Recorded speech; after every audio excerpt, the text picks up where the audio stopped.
L'immigration, les murs, les flots de migrants, tu parlais d'écologie, de déstabilisation du climat, les réfugiés climatiques, les réfugiés économiques, les réfugiés de guerre. Qu'est-ce qu'on fait? Il faut évidemment maintenir un accueil humain. Je veux dire, d'abord, il y a le droit. Et il y a le droit, il y a des réfugiés politiques, il faut maintenir le droit pour les réfugiés politiques. Et c'est un droit qui a considérablement décru depuis 30 ans. Quand on regarde le taux d'acceptation à l'OFPRA, tu sais, c'était une fierté dans les années 80 quand on accueillait des Chiliens et on voit bien comment c'est plus le cas aujourd'hui. Maintenant, dans le projet de loi agriculture, par exemple, j'ai noté et j'ai dénoncé l'absence d'un volet politique du Sud. Parce que si tu ne penses pas l'agriculture française en liaison avec ce qui se passe dans les pays du Sud, eh ben, en fait, tu produis des réfugiés économiques. Tu me permets de donner un exemple ou pas? J'aime beaucoup Bernard Djonga, qui était un ingénieur agronome. Et dans les années 90, dans son pays, le Cameroun, après la signature des accords de Marrakech, de l'Uruguay et tout ça, qui font entrer l'agriculture dans le commerce international, il assiste à la chute du poulet bicyclette. Le poulet bicyclette, c'était le poulet qui était conduit de la ferme jusqu'au marché, directement au Cameroun. Bon, il n'était pas vraiment conduit à bicyclette, hein, il venait quand même dans des camions, ramassé dans les camions et tout ça, mais enfin voilà. Et ce poulet-là est complètement tué par les importations de poulets bretons, mais aussi brésiliens et ainsi de suite. Mais vraiment, des milliers de paysans, des dizaines de milliers de paysans qui se retrouvent sur le carreau. Une chute vertigineuse. Et lui, il assiste à ça. Il commence par mener une enquête, une très grosse enquête. Il va voir les paysans. Mais aussi, il regarde quelle est la qualité du poulet importé. Il envoie des poulets à l'Institut Pasteur pour les faire analyser, pour montrer qu'il y a des bactéries dessus. Résultat, il arrive à opérer une jonction de classe entre les paysans et les consommateurs des villes. Et il fait les manifestations. José Bové va là-bas. La deuxième étape, c'est l'étape de manif.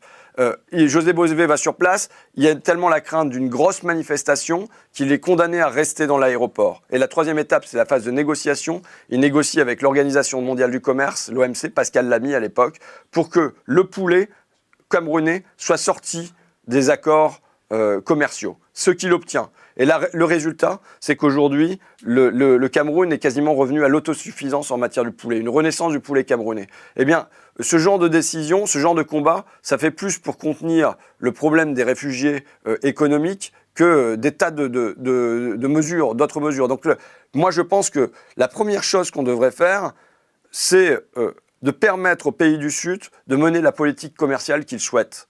Or, aujourd'hui, par exemple, j'ai des gens au Burkina Faso sur des producteurs de riz, de céréales et ainsi de suite, qui demanderaient à ce qu'il y ait des barrières douanières sur le riz pour pouvoir produire leur propre riz, pour servir le marché dans leur coin.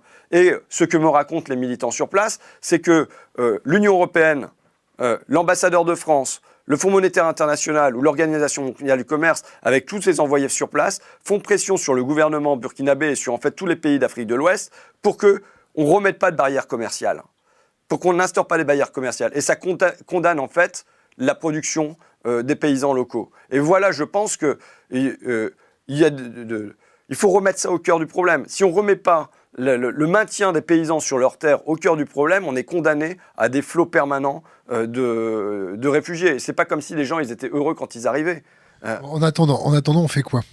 En attendant, on fait quoi? On prend notre part. Ce chiffre à combien? Ah, je sais pas, j'ai pas fait des statistiques, quoi. On prend notre part, on en fait quoi? On les naturalise tous, on les naturalise pas, on fait de la remigration, on fait quoi? C'est quoi la remigration? Je sais pas, c'est un terme qui revient souvent sur Internet. Ah bon, moi, putain, j'en sais rien du tout. Moi, je vais te dire un truc, moi je suis né à Calais.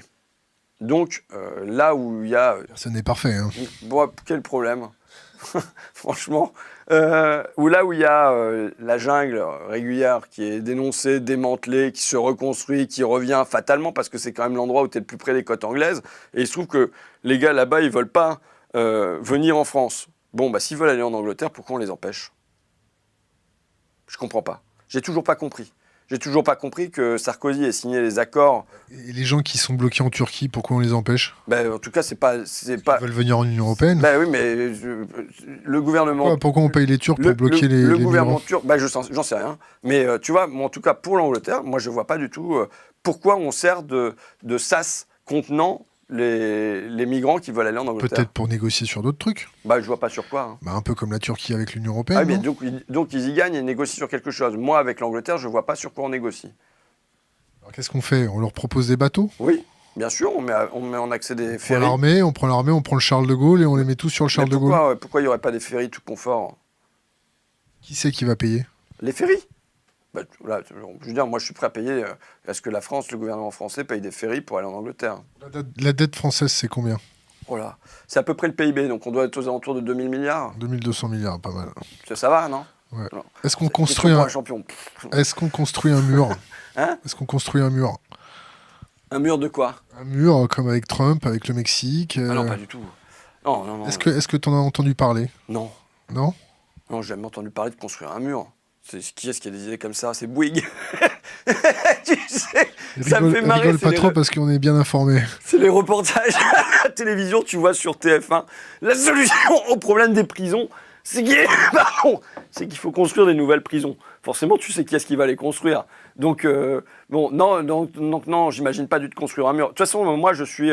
le problème central, c'est celui qui se trouvait dans le traité constitutionnel européen, c'est la libre circulation des capitaux et des marchandises, y compris avec les pays tiers. Je veux dire, le problème des salariés de Whirlpool, aujourd'hui, ce matin, c'est pas les mecs qui sont dans la jungle à Calais. C'est pas les réfugiés libyens. Le problème, c'est les actionnaires américains, et pas que américains. Mais c'est quand même ça le problème. Le problème, c'est que dans cette Union européenne, on peut installer le sèche-linge, la production de sèche-linge en Pologne, quand bien même 80 à 90% et davantage de la consommation va être dans le nord de l'Europe, c'est-à-dire la France, la Belgique, l'Allemagne et la Scandinavie. Donc le problème, il est là. Et le problème, il est celui de la libre circulation, pour moi, des capitaux et des marchandises. Donc c'est à ça que je veux mettre des entraves, pour qu'il n'y ait pas la possibilité pour les multinationales d'aller chercher le coût du travail le moins cher, en dehors de l'Union européenne et à l'intérieur, les normes environnementales les plus faibles et les coûts fiscaux les plus avantageux.